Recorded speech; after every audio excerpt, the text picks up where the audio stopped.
عملتها دي يا انبوبه. لا انا ما اتخذتش غدر يا باشا، احنا مش رجاله حواله ولا مستنيين حواله، انا مش هسكت، انا هتكلم يا باشا. انا مقبوض عليا ليه بقى عايز افهم؟ بس هو انت مقبوض عليك؟ امال الحديد اللي في ايدي ده ايه؟ اوعى كده وادي الحديد. فك له كده بشهاده عسكري. حاضر يا باشا. طالما بقى نفك الحديد يبقى احنا ابيض وزي الفل نروح بقى. اكيد هتروح، بس لما تقابل الباشا الجديد عامل حفله تعارف واحنا جبنا له كل السوابق اللي نعرفهم. انا ماليش دعوه للحفله دي، ومع ذلك برضه نقابل الباشا، احنا مش غرب عن البيت.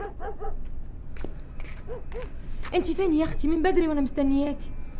ايه يا بت مالك مستربعه على ايه؟ ايه اللي حاصل؟ سي عبد الحكومه جت واخدته. يا مصيبتي، أنا حكومة اللي خدته. الحكومه الجديده، رئيس المباحث الجديد وصل واعتقل سي عبده. اعتقلوه فين يا اختي؟ في الكراكون، البوكس بيلف ويلم كل السوابق ويجمعوهم عشان يخلصوا منه. خلصت روحهم.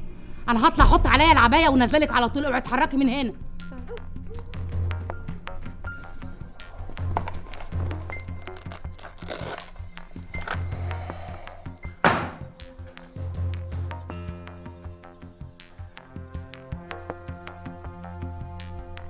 انت بقى عبده انبوبه اللي بيقولوا عليه.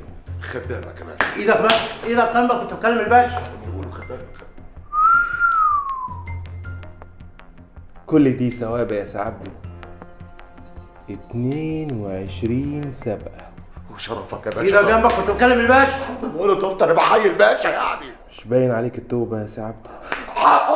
لا يا باشا، لا يا باشا، احنا ما اتفقناش على كده يا باشا. امال اتفقنا على ايه يا عبده؟ حضرة الملك مين بره قال لي انها حفلة تعارف. طب ما هي حفله تعارف يا عبده. هو انت لسه شفت حاجه؟ انت لسه ما خدتش الواجب بتاعك. كتر الف خيرك، ولا هاخد ايه اكتر من اللي خدته ده؟ انا هرجع من كتر التعارف. عندك اعتراض؟ خدامك يا باشا.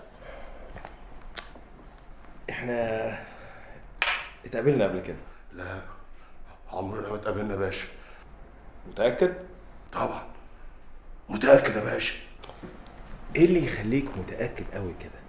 اصل اللي يشوف حضرتك مرة يعني لا يمكن ينساك. ولا سمعت عني؟ كدب خيبة، اعتبرني اطرش، ما سمعتش يا باشا. ايدك جنبك. بس انا بقى سمعت عنك حاجات كتير قوي قوي قوي يا عبده. اشاعات يا باشا. ايدك جنبك يا حاضر يا باشا، اشاعات يا باشا، كل اللي بيتقال عليا ده كده صياح فضايح. انا كده جنبك.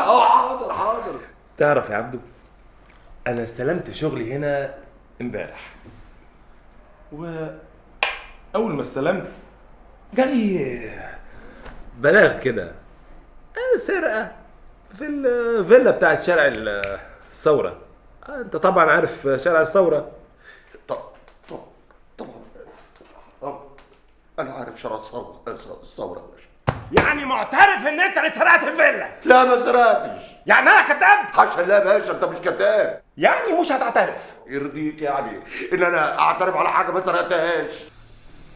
مغاوري علقوا.